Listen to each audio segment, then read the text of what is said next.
Hai guys, waduh, gimana nih? Kemarin yang habis nonton WSBK, keren ya? Waduh, kita tuh udah berapa lama nih? Mungkin belasan tahun ya tidak ada event internasional ya, paling ya sepak bola. Tapi yang kayak event balap nih, yang balap motor atau balap mobil itu kan jarang. Nah, kalau kita berbicara tentang WSBK atau MotoGP ini kan diinisiasi ya oleh Bapak Presiden Jokowi. Karena Presiden Jokowi juga tidak ingin Jawa sentris. Beliau juga ingin daerah lain ini ikut berkontribusi dan ikut diperhatikan. Makanya kan beliau membangun kan sirkuit Mandalika. Untuk apa sih? Untuk mendatangkan UMKM, untuk mendatangkan devisa negara, untuk mendatangkan turisme, bahkan untuk memperkenalkan Indonesia yang tidak hanya Bali.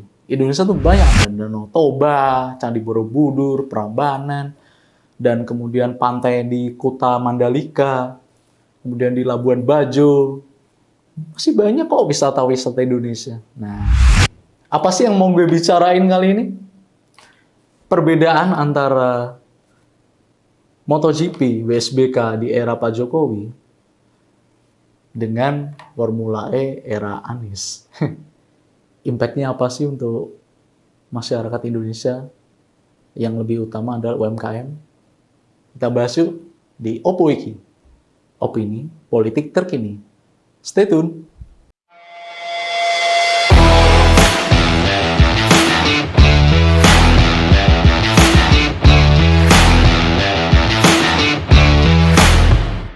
Jadi gini guys, beberapa waktu lalu kan WSBK ini kan udah selesai ya, diadakan di sirkuit Mandalika.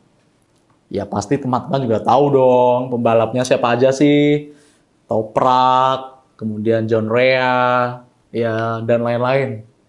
Ya mereka pun juga have fun melihat eksotisme Pantai Kuta Mandalika. Sebenarnya apa sih impact atau dampak MotoGP dan WSBK ini untuk Indonesia, lebih utamanya Pulau Lombok? Yang pertama, UMKM. Pasti dong, karena teman-teman atau saudara-saudara kita yang ada di Mandalika pasti kan ada yang jual souvenir, ada yang jual makanan. Itu kan UMKM itu kan terangkat dong. Bahkan pembalap-pembalap WSBK ataupun MotoGP pun akhirnya mengetahui, oh ini makanan Indonesia. Oh ini pakaian batik atau pakaian selendang di Indonesia. Kan mereka jadi lebih tahu karena selama ini kan identik Indonesia itu kan hanya Bali. Nah, tujuan Pak Jokowi ini kan ingin supaya tidak hanya Bali, tapi ada Bali-Bali lain di Indonesia. Salah satunya ya Mandalika ini di Lombok. Kemudian impact-nya apa aja sih dalam perhelatan MotoGP dan WSBK? Apa nih? Nah, ada yang keduanya itu selain untuk ekonomi, juga memperkenalkan budaya Indonesia dan memperkenalkan alam Indonesia. Mereka jadi tahu, oh Indonesia tuh seperti ini. Keren ya. Sirkuit terindah tuh bukan hanya di Phillip Island, Australia, tapi ada di Mandalika.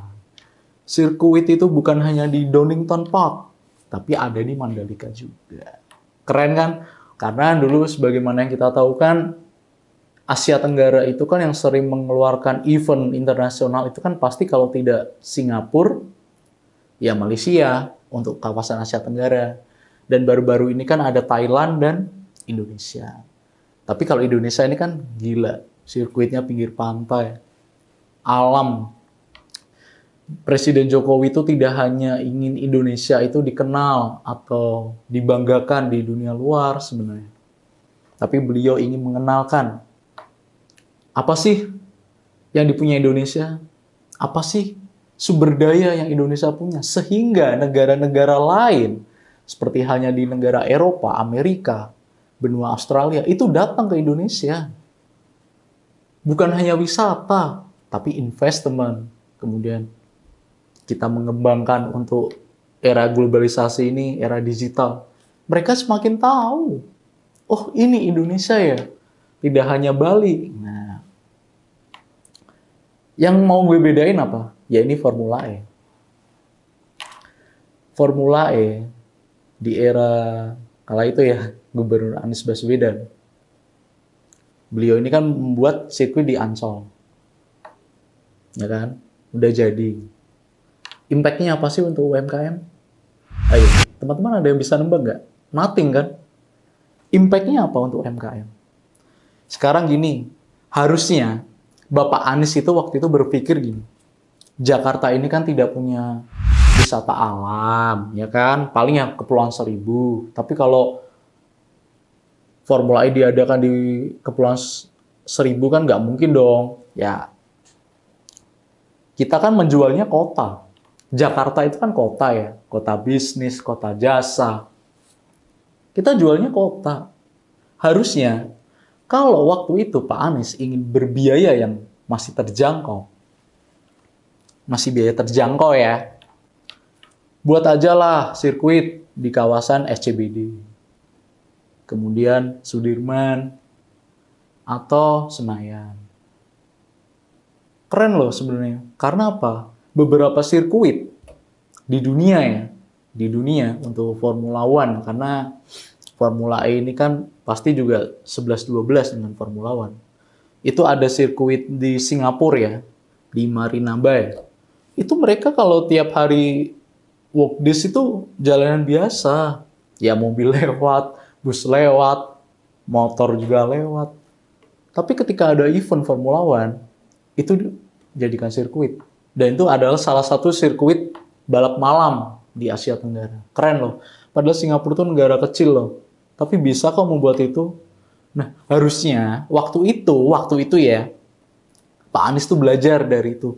Jakarta ini kan mengenal atau dikenalnya kan kota ya. Ya sudah, dengan biaya yang tidak begitu mahal, bikin saja sirkuit di SCBD. Kan SCBD bagus tuh, ada underpass-nya juga kan. Kalau kita ingat underpass kan mirip sirkuit di Monaco. F1 di Monaco itu salah satu sirkuit tersulit di F1. Nah, ada di SCBD itu underpass, kemudian lewatin Gatsu ke Sudirman, kan ada lingkar tuh, lewatin situ, nanti turun ke Senayan balik lagi ke SCBD, kan bagus tuh kalau dibentuk sirkuit. Ya kan? Selain biayanya terjangkau, itu sebenarnya lebih mengenalkan Jakarta loh. Ya nggak? Kalau di Ancol apa sih yang mau dikenalkan?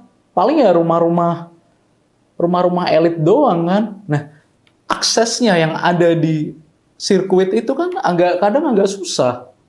Ya, oke lah, akses lewat JOR. Tapi kalau mereka yang ingin berjalan-jalan kota Jakarta kan lewatnya mana coba? Kalau misalkan andai kata nginepnya di daerah Medan Merdeka nih karena orang-orang penting. Pasti kan lewatnya Juanda, Gunung Sahari, Mangga 2. Nah, harusnya kalau memang sirkuitnya ada di Ancol itu kan dirapiin dulu dong. Ya Mangga 2, Juanda, bukan kesemrawutannya seperti itu gitu loh. Apalagi jalannya lubang-lubang waktu itu.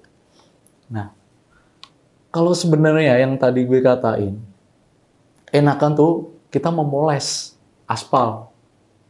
Karena kalau di SCBD, kemudian di Sudirman, itu kan aksesnya juga gampang, parkirnya juga gampang, bahkan mengenalkan kota Jakarta. Dan warga-warga sekitar di daerah Karet Kuningan pun juga bisa nonton gitu loh.